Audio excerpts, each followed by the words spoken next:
os pés dos rapaces. Unha se aterraba no medio do parque, hombres debaixo dos pés dos rapaces. O gallo querido choraba, choraba, porque as súas botas o vento miraba. O gallo querido choraba, choraba, porque as súas botas o vento miraba. E outras no verge de algún paxariño.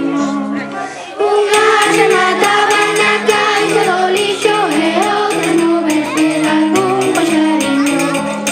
O castiñeirito choraba, choraba, porque as súas follas o vento miraba. O castiñeirito choraba, choraba, porque as súas follas o vento miraba. Viñeron collelas os nenos a vila pra facer murais con bolas e piña.